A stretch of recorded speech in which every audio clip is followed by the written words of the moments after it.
maupun pertemanan menjadi batu ganjalan bagi anak-anak berkebutuhan khusus. Orang tua dan komunitas lantas menjadi pemantik semangat mereka. Simak cerita selengkapnya dari diaspora Indonesia, Kinan Cahyana dan ibunya dalam menggapai inklusivitas. Kinan Cahyana adalah pemuda keturunan Indonesia usia 23 tahun yang lahir dan besar di Amerika.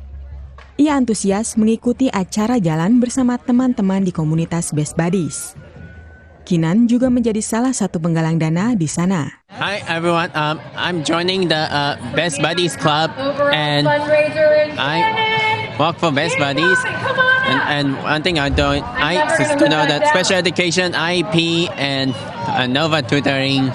Menurut Ibu Kinan, Mingliarti Cahyana, Kinan didiagnosis berkebutuhan khusus. Waktu pertama diagnosis ya jelas, ini kita berdua itu ini banget lah ya, maksudnya lewat fase-fase pasti mula-mula ya ada sedih, denial, tapi udahnya sampai terakhir ya bisa menerima diagnosisnya itu dia ada macam-macam, maksudnya dia lewat dari psikologis, udahnya dilihat juga motoriknya kayak gimana, udahnya social interaction. Membesarkan Kinan di Amerika, Ming terbantu dengan penerimaan masyarakat dan program-program inklusif sejak Kinan masuk usia sekolah. Mereka masih bisa lebih menerima dan juga mereka lebih aware.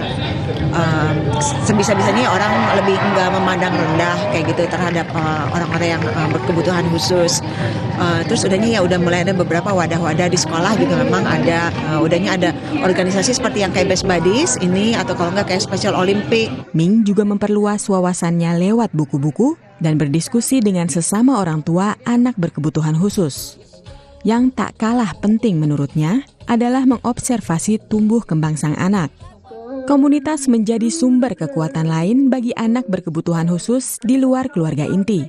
Best Buddies menjadi salah satu wadah yang membuka kesempatan bagi individu dengan disabilitas intelektual dan perkembangan atau yang dikenal IDD. Every aspect of life for someone with an IDD, we can be a part of that and also helping what we like to call the inclusion revolution.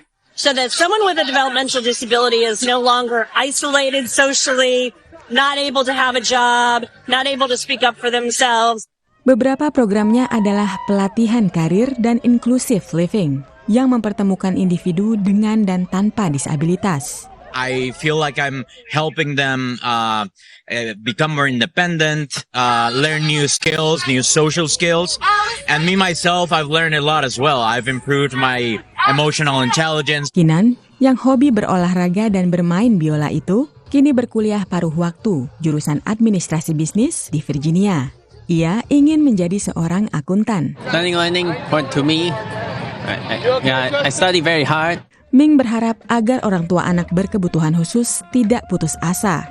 Sementara kepada masyarakat awam, ia berpesan, boleh lebih inklusif sama anak-anak yang special need, misalnya kayak kalau ngadain acara boleh diundang yang special need juga walaupun mereka bukannya orang yang populer. Kalau misalnya ada perusahaan yang bisa memberikan kesempatan untuk bekerja yang simple-simple gitu juga, itu sangat membantu juga.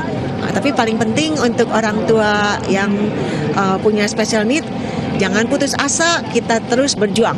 Dari Washington DC, Bani Rahayu, Tarisirzi Iman, VOA. Kita ke sorotan lain, saudara. Bus listrik tingkat kini mulai beroperasi di Hong Kong sejak Sabtu waktu setempat dan bisa dinikmati warga Hong Kong. Bus tingkat yang diberi nama Enviro 500 EV milik perusahaan Bus Kowloon mulai beroperasi dan akan melayani 112 rute perjalanan antara Shawan hingga North Point. Banyak warga Hong Kong yang pergi ke terminal bus So UK Estate di Cheung Sa Wan untuk mengambil foto dan mencoba bus ini. Bus produksi Inggris ini dapat menampung 122 penumpang.